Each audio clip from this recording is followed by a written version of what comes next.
Norma was waiting. Hold on one second, Norma, because he went somewhere. Right, he went somewhere talking about the source, and I think that Brother Brown alluded to the fact that it is supposed to be the Department of Corrections, but where does the correction start at? Does it start in the Department of Correction, or does it start at home? Does it start with the education system? You know, looking at the root of the problem, how do we get there? And I think Norma Lester was next, then we'll come. You have to handle that out there. Okay, thank you, sir. Pastor. Norma Lester. Well, I just want to say, when you really look at the whole picture, you can point blame in every direction. It's supposed to be on. I just want to say, when you look at the whole picture, you can point the blame in every direction that you want to. We have become a society of entitlement. When we didn't have anything, we did a lot more. And now we have, and we don't appreciate it. It's more and more. You can be a victim of the system, because some people who are in the system don't belong there, and we know that, and we hear that all the time. And even the ones who are in the system, sometimes they're treated differently. There's a disparity on how certain ones are treated against the other. I think that we've got to take responsibility of our own. And I can say this, in the black community, we were really nicer and kinder to each other when we were in bondage. I think when we got free, we went and we tried to imitate everyone else, because we wasn't satisfied of who we are. Our parents were proud people. They didn't have anything, but they were proud. And we have gotten away from that because we want to try to be what someone else is and have what someone else have. But we need to be appreciative of what we have, and we need to stick together, which we do not do. And when I see someone like Mr. Brown, who's been in the system and been a victim of the system, coming out and doing something for himself, that makes me proud and lets us know that you don't have to, because you were a victim of the system, you don't have to be a victim forever. Excuse me. I agree in a sense. Wait a minute. At first it was Check. Okay. Earle Fisher, then we'll come back to you. I think we got, Earle Fisher, then Clifton, then Pastor Floyd. I definitely agree with most of what has been projected already. And at the same time, I feel like our litmus test of judgment is kind of sort of lopsided. I think in many ways the system is doing exactly what the system was designed to do. We may call it the Department of Corrections, but I don't think that was the purpose of it in the beginning. And I think that if we do research and some historical contextualization of what has taken place, we'll see that the issue has always been one of justice. And it seems as though this justice system has been unjust to a particular group of people. So if the purpose of the system was to socially control a particular group of people, if we look at the incarceration rate of a particular group of people, we would see that the criminal justice system is doing exactly that. It is geared and tilted towards a particular group of people, and is doing that. So at the same time, we do need to be mindful of how to try to put more equity into the criminal justice system so that the numbers of criminals don't so poorly reflect one particular group of people being somehow criminally minded as opposed to everybody in the world. And then at the same time, we do need to protect and critique those individuals who may be caught in it rightfully, because we do have people in our neighborhoods that sometimes commit heinous acts, i.e. Leicester Street. So, you know, we cannot say that this brother is somehow a victim of the system. I think he has earned every stripe that he has received. But there are people like, there are other people who have been unjustly incarcerated, or, you know, and I'm thinking about the Gina 6 case or stuff like that. So I think we have to apply the critique to both sides of the aisle, and also be honest enough to admit that as much as I appreciate Brother Brown and what he has done since he has been out, you know, and all of us, I think, have somebody who is in close proximity to us who has a similar story. But even some of those who have done exactly what Brother Brown has done have been unable to make it to where he has made it. So yet for the grace of God, all of us who suffer from these particular calamities would have to struggle and strive just to make it back to square one. Player Skip. I believe that it takes more than just the parents to raise children. We're far away from how it used to be, where it takes a community to raise a child. Nowadays, the community raising children, and the community is full of drug dealers, prostitution, all these different things that's easily influencing children to do wrong. Me, for example, I came up in a stable home, mother and father, grew up in the church and all that.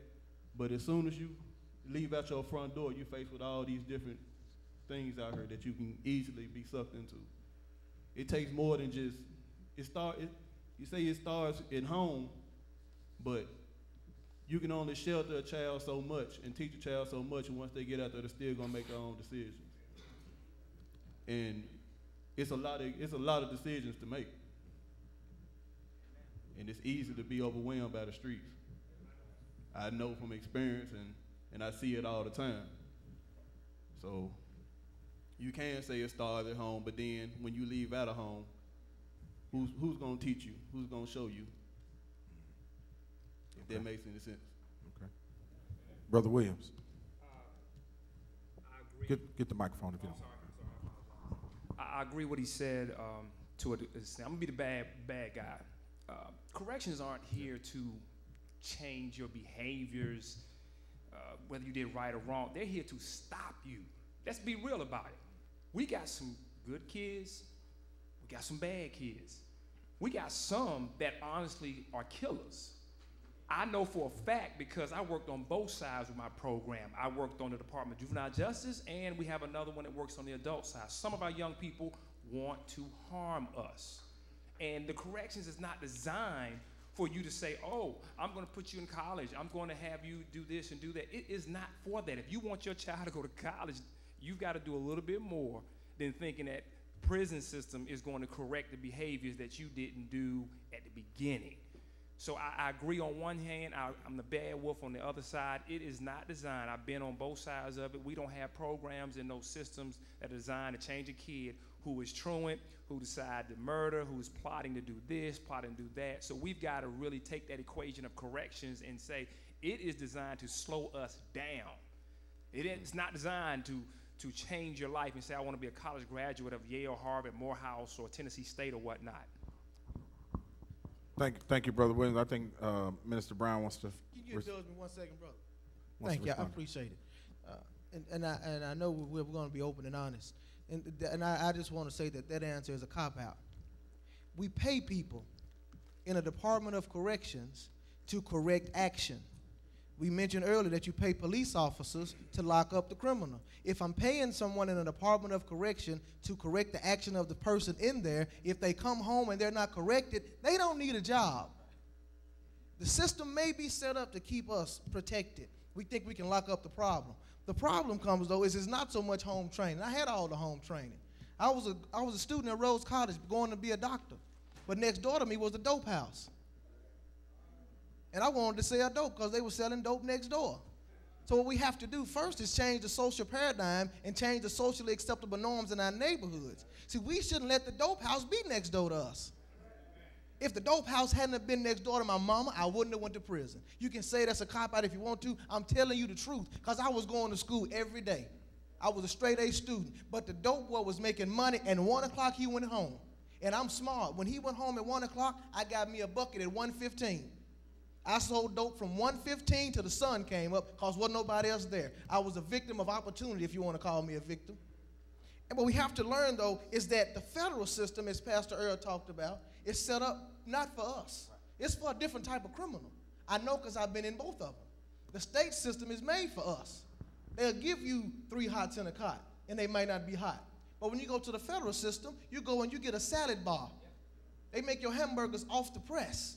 They give you fresh cut lettuce that you grow outside in your garden. You have a volleyball place to play volleyball. Some of them have golf courses. You even have a pool room to learn how to shoot pool. I learned how to play the piano in a federal prison. Very well, I might I add. want to make sure you understand that, and I try my best to hold this is very dear to me because the Lord sent me in there so I could do what I'm doing now. See, I can come out now and tell you exactly what went on because I didn't have to go undercover. I learned how to be a criminal. I learned how to be a criminal. I was a straight A student. I was green. I got taken advantage of quickly.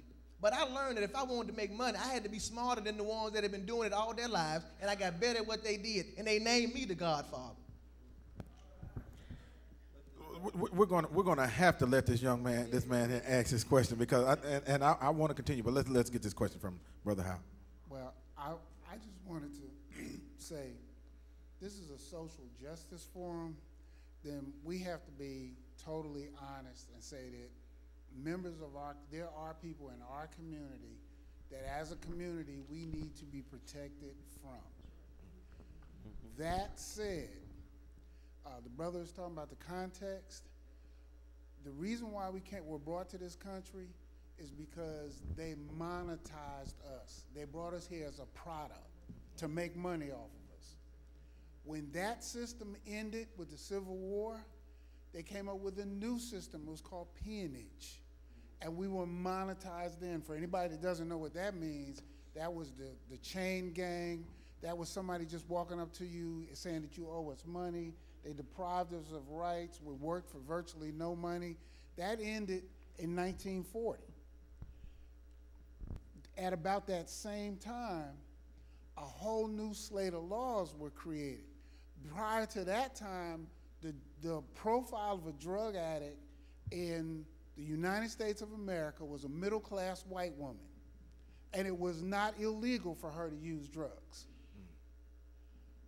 Because for people of color, the drug laws were enacted not to protect society, because they weren't out doing no huge thing menacing society. They were enacted because of us. And what has happened now is we have been monetized again. You have a value when you go to prison, or you go into the criminal justice system, whether it's probation or whatever. You have a value. We've been monetized. So I think we have to understand that we have parallel issues going on. You know, the fact that as a people, if some kind of way, we found a way to overcome this, there's going to be another way come up to monetize us again. So we have to develop the consciousness to understand on a macro level what this is all about. Now, on the micro level, it's that guy kicking in your door. But on a macro level, we're being monetized. Thank you, Brother Charles. And I have to ask this question, and I'm going to let you answer it also. Thank you for that. But my question is this, and Brother Brown, you know I have the utmost respect. You my brother. You know, I ain't got to explain it. I don't have to preface this. But if there's a trap laid out in front of you, and to your left, and to your right, and you see the trap, but yet you still walk into the trap, how are you a victim? Y'all got to help me with that. Wait a minute. Wait a minute. But I have to go to Big J because Big J was standing by. I'm glad you brought that up. I'm going to hit a couple statements. I'm not from Memphis. I'm from New York. And I never experienced true racism until I moved here. Here's the catch. It was not white on black. It was not from another race. It was black on black. I had received more racism here because of my light skin and at the time, good hair. But that's one issue. I'm sick and tired of hearing this race issue. I have 3 biological daughters, and I just adopted a girl, 13 years old, sweetest thing you ever wanted to meet. I teach them all that if society is holding you down, yes, society, some people in society can hold you down. I teach them, look how many places you got to get out of. You have avenues of getting out of. I came from the hood. This area is not the hood. I came from real hood areas. My mother, right now to this day, is a drug addict. My father died with dope in his veins. I barely know half of my family members. I've buried more of my family members to drugs, gangs, death, jail, and all of that. It's an excuse. I got out. I went to the Navy. I was a barber. I was a beautician. I was a photographer. I was a personal bodyguard, and now I own one of the most successful tattoo shops in the city of Memphis. I am not of the norm. I help my community. I don't talk about it, I do it. And I'm proud of it. And I can stand on a soapbox because I'm one of the few. Unfortunately, I am a Christian, I love the Lord, but I have a problem with Christians. We need to get out of these four walls and get these kids that are out here. Unfortunately, the average age group in here don't have young kids. The majority of you in here have grandkids. So where you say it takes a village to raise up, when you were younger, yes, a village was raising you. It's different now. Too many of your children are trying to be their children's friend. Right now, we need to get into this aspect that right now, in my house, I'm judge, I'm jury, I'm prosecutor, I'm DA. I tell them all the time, it is not a democracy in my house, it's a dictatorship. I run it. You do it my way, I don't. I take my hat off to this lady. She's a judge. But when it comes to my house, she has no say. I don't care what the law is. I will beat you down. But that's me. And I will go to jail. Now, I will be a victim. In that case, I will be a victim. Hey, I'm sorry. I'm going over my 2 minutes. You're going to have to excuse me on this one. But on the same token, I could have been a victim because I was surrounded by all of that. I had the drug dealers in my house. It wasn't next door to me. I had the drug dealers in my house. I wrote numbers. I worked for a bookie at the age of 12. But guess what? I knew seeing my uncles, my aunts, my cousins, my brothers, my sisters go to jail, that I knew that's not what I wanted to do. I don't drink to this day because my mother's an alcoholic. I don't allow you to be around my children because I didn't like to see my mother like that. Big J, got to wrap it up. I'm sorry. Yes, thank you. Thank you. Give that brother a hand. Let me, because I want to go back to what DeAndre said, because we truly see the world differently from prison's responsibility. See, I don't believe that when you go to jail, you're entitled to get the library, be trained, be fixed and ready for college. I don't believe that. Because the brother would say jail is designed to hold you and stop you from doing what you were doing. If DeAndre's analogy is correct, every teacher, or nearly every teacher in the city of Memphis ought to be fired. Well, you better preach, boy. Because I serve on the council, and we debated this nearly $1 billion budget that they get every year for 20 years. And the data proves that for 20 years, less than 12% of the people that graduated were ready for college. Boy, you better preach. So they ought to be fired. They failed us. And so in my opinion, prison is designed to house you and treat you like an animal. We teach our dogs to roll over and sit and speak when they're spoken to. That's what prison was designed to. Get in line, wake up at 5 o'clock, iron your clothes, wash these clothes, do those things. If we wanted them to teach us how to be men and women, then we wouldn't go to jail. That's my point. And even today, that's what prison is designed to do. It's not designed, if you got the death penalty, you in your cell 23 hours a day. You get 1 hour for exercise and to talk to somebody. That's it. It's not a vacation. Now, I understand that the federal prison has a different skew or hue to it, but believe this, for brothers who you have, if you out here with a felony and you get a bullet, one bullet in your hand, you're going to serve the maximum day for day. It's still jail. I don't care if you're playing golf. You can't get up. We looking at the newspaper, and now forgive me. Every news agent saying John Ford gonna get out of jail on this day. Everybody waiting. We don't even know the day, the time, or the hour. Hello, somebody. That they gonna release that man. You hear me? I hear you. Let's be fair here now. Right. Brother Fisher. Look, real quickly. I think we need to understand systemic thinking. Another word for it would be pathology, because we seem to think that everybody thinks about things the same way, and that is the biggest lie that has ever been told. And we also seem to think that the way people think falls out of the sky, and that's the biggest lie that has ever been told. We are conditioned to think the way we think. So sometimes we fall a victim to the trap house because we didn't know that it was a trap. And matter of fact, the rats and the mice are the ones giving advice to the kids, and sometimes the rats and mice give better advice than the parents do.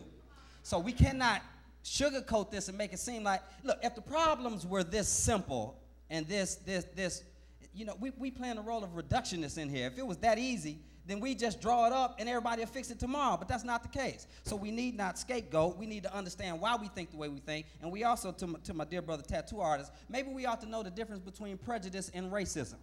Because the only way to be able to invoke racism on somebody is to have a system that backs up the way you think about somebody else. Black folk don't have that in America. We can prejudge somebody, we can be prejudiced, and that's what I think my brother may have experienced, and that can be unjust too, because that's a stereotyping that we don't look well upon in our community. But we have to understand the way a system is set up, how it got set up, why it got set up, and as my brother was talking about, the difference between somebody just going to jail, and I disagree with my dear brother Councilman, who I love to death, but we don't supposed to treat any human being like an animal. I mean, I don't think that that's just. Do I think that they ought to be punished? Yes, I think we ought to be punished, and I think the punishment ought to fit the crime. But if we research, my last thing, if we research the prison industrial complex, then we may understand why people are in jail like they're in jail, and why, while they're in jail, they're created a criminal pathology so that they go out and do the same thing they did. Thank you. Minister Brown, I need a timekeeper up here. Okay, I just need Deacon Williams. You're gonna my timekeeper. Professor, I'm not. That wasn't for you. But you know, usually when you throw a rock into a crowd and the one that hollers the most, you know, they usually. No, I'm just kidding, Professor. Minister Brown. Then we'll go to Venetia. You got a question back there? Okay, I have a statement. We got. Can you do it in 30 seconds? Yes, sir. Thank you, sir. To your point, you said if it's a trap set and you know it's a trap, why would you go? Why do they call it a trap house? Well, because it's a trap. They understand it's a trap. But see what you got to realize. But wait. I'm going somewhere with this. Go ahead. They understand it's a trap. But see, I'm slick enough that you can't catch me. That's why mandatory sentencing does not work. But the house is full of people that were slick enough that could not get caught. True. I hear you. I understand that. But listen to I want you to get this. You won't catch me. You caught him because he was slower than me. See, I don't get grades in school. I don't get A's in school, but I'm street smart. The reason he got caught because he was slipping. They won't catch me slipping. Well, I differ in opinion on that, and let's keep these to questions out here so that the panelists can discuss it. But if you might not get caught then, you might not even get caught by the justice system. You're going to get caught one way or the other, whether it's the streets are going to catch you or the justice system is going to catch you. I had you now, but my question is again, and I need somebody to answer this directly. If the law says don't sell drugs, right? And I grew up I was in Nickerson Gardens where the Blood Gang was born. That's where I lived in L.A. I lived in Port Arthur, Texas, home of UGK. You know, this, that, and other. I graduated from high school there. Came up in the projects. And I saw it and was tempted and was there. Yeah, right. You see what I'm saying? But I saw the trap. And I saw my friends getting caught in the trap. And when that trap, when it snaps loud. You hear it, and you hear them scream. Am I right? And so when I saw the trap snap and heard the trap snap, I said, I'm staying out of the trap. But the traps are there, and that is why they call it a trap house, because we have some individuals that usually they say if you make the same mistake over and over,